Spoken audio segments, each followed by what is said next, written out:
Capítulo quinto: el amor a la cooperación colectiva. A pesar del egoísmo tremendo, criminal muchas veces, no pueden eludir los hombres más avaros su cooperación al progreso y desenvolvimiento de la colectividad.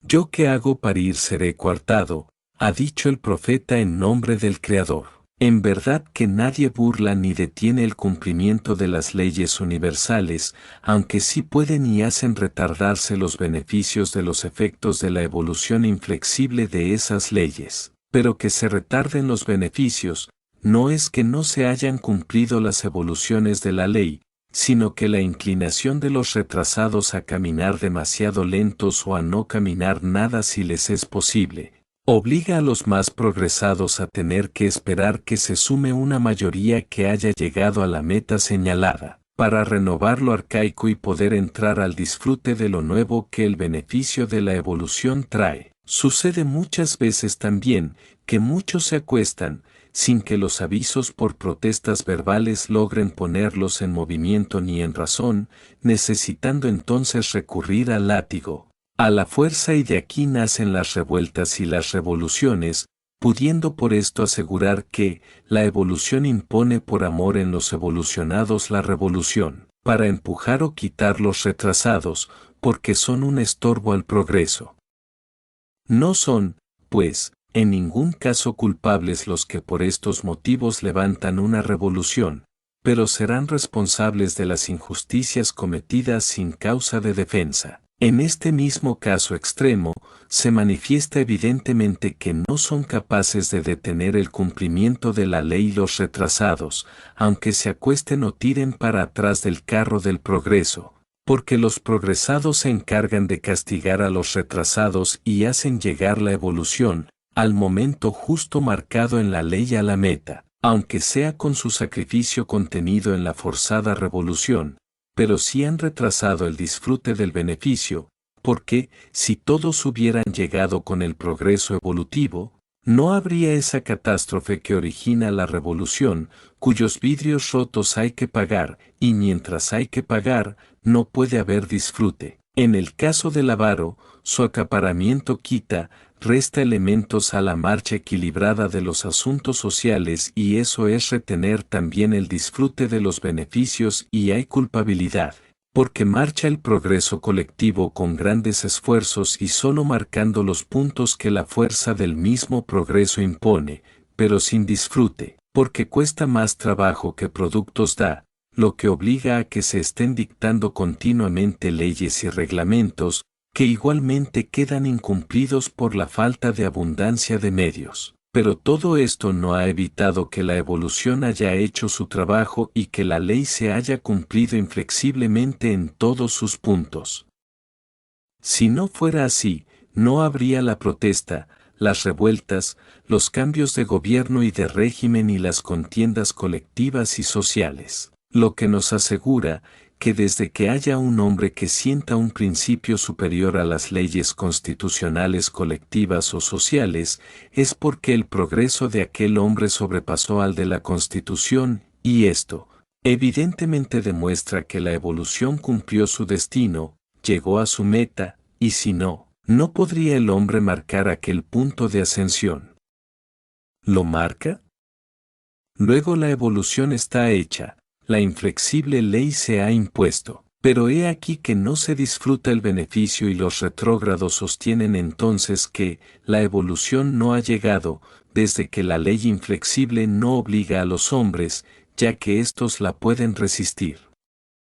Esta es la gran falacia religiosa, causa de todos los desastres humanos. Deberían saber y enseñar si lo saben, que justamente la razón eficiente de ser una ley omnipotente es su imposición inflexible sin obligar, porque obligando, desmentiría el libre albedrío. Ya hemos sentado que el libre albedrío consiste en vivir dentro de la ley, sin causar daño a un semejante, lo cual quiere decir imposición, pero no lo obliga a que no cause daño, ni mate sus pasiones en aquel momento.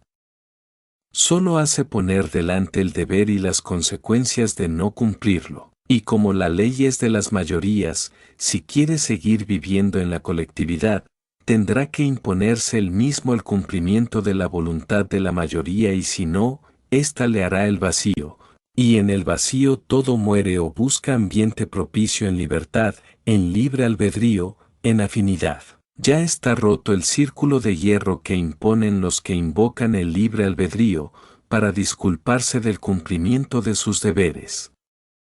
Habían entendido el libre albedrío, absoluto, sin cumplir la ley de libertad, la que entendieron por libertinaje. ¿Será vencida la ley? Aún en la imperfección tremenda de las leyes colectivas y sociales, hechas para represión de los avanzados, de los progresados, y precisamente leyes fraguadas por los retrógrados, por los libertinos, por los religiosos, hay una gran escala de correcciones que llaman impropiamente con arreglo a su odio castigos, no dejando de figurar como caso extremo el destierro, y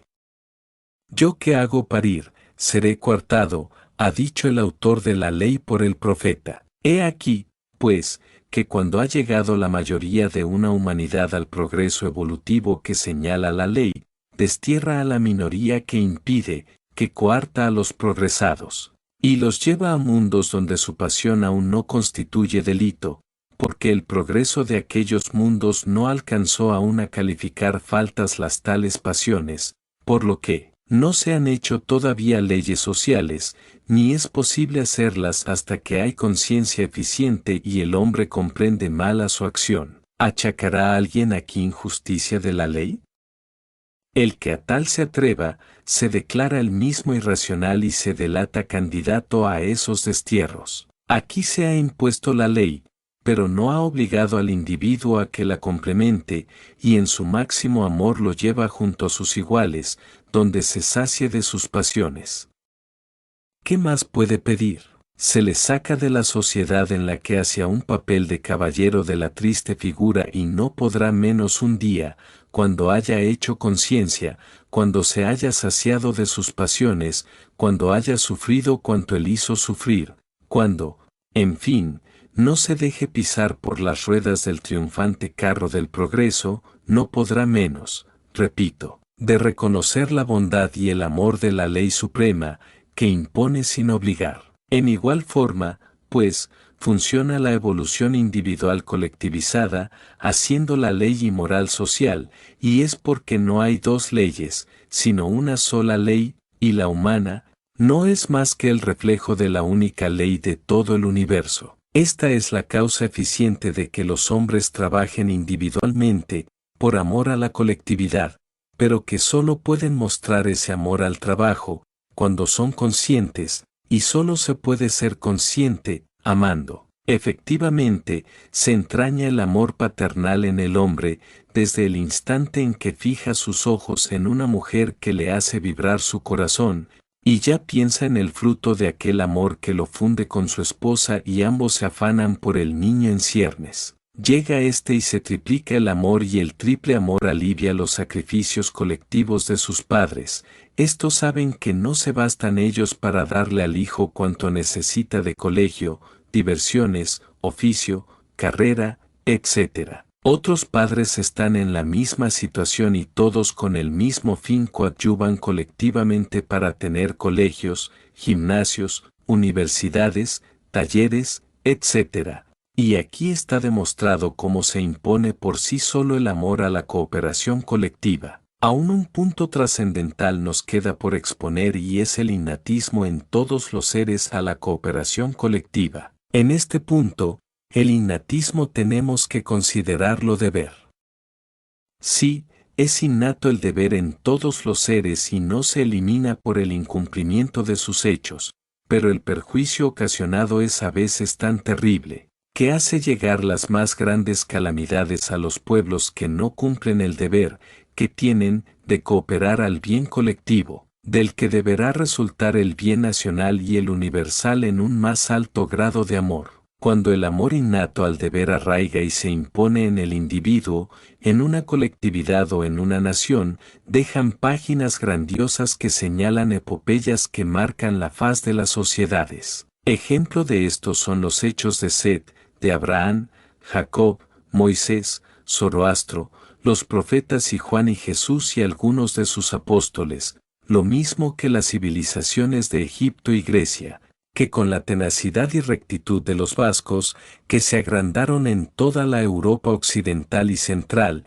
engendraron a la Roma civil legisladora, que se impone el deber de enseñar el derecho de los hombres, mientras que los progenitores directos de la Roma del derecho, llegaban a la concepción y descubrimiento de un nuevo mundo, hecho consumado por la España tenaz e idealista, sin mirar a los sacrificios que le originaría. Es que estaba innato en el ser de España, y el innatismo impone como ley inexorable y lleva a los individuos, a las colectividades y a las naciones, al sacrificio de cumplir su deber. El innatismo en el hombre es lo mismo que la gota constante de agua, que acaba por horadar el más duro mármol. El innatismo es invencible, porque su fuente es constante, invariable y tenaz, hasta que hace que el hombre cumpla su deber, aun contra la más ruda oposición. La oposición es también un acto natural, aunque en la mayoría de los casos tengamos que confesarla irracional. Sí,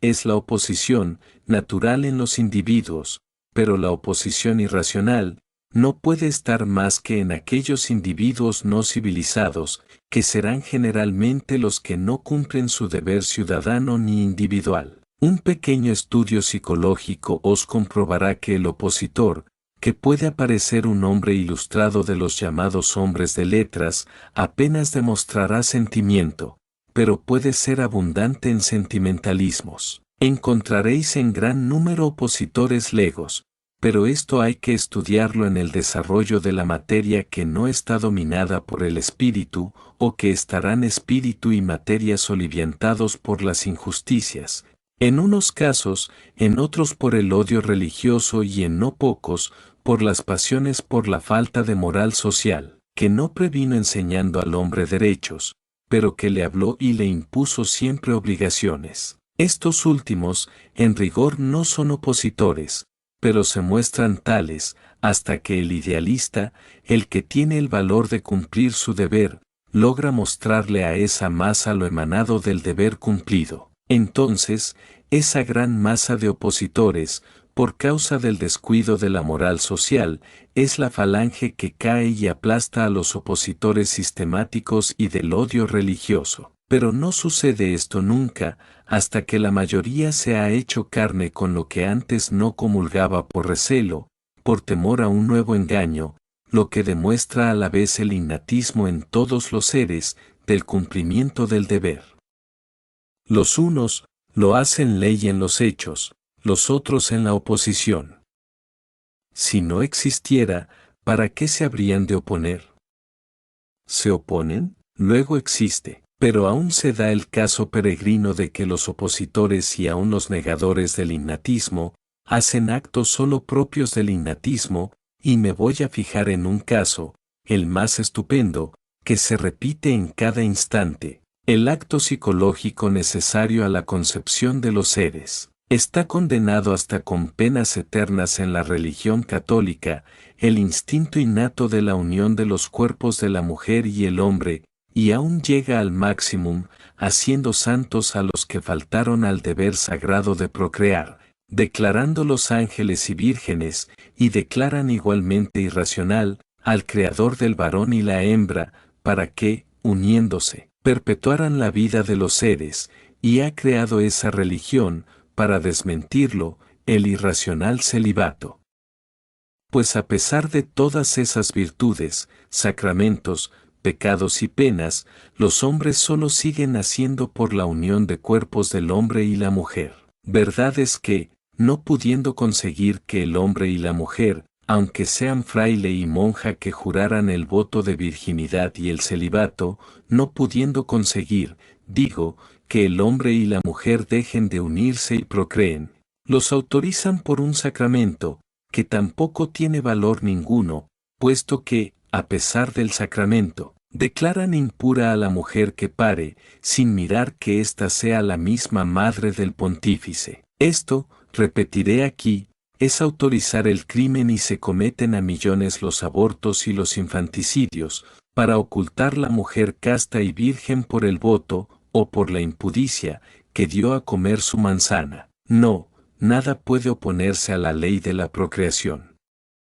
No, nada tampoco puede oponerse a lo innato en los seres y su cumplimiento en voluntad, es amor a la cooperación colectiva. Pero cuando se hace conciencia de que ese amor a la cooperación colectiva es un deber, su cumplimiento sublima a los seres, porque deber, dice sacrificio, del que huyen por cobardía los incivilizados. Y esa es la causa de la oposición de los sistemáticos religiosos. ¿Y qué deber innato puede haber mayor que el patriarcado, que obliga tanto como hemos dejado expuesto atrás, hasta el sacrificio de la personalidad y la vida? Cortemos aquí para no amenguar los conceptos expuestos, que quiero os queden indelebles, porque ellos son la base firme del bienestar de la colectividad, por el amor a la cooperación.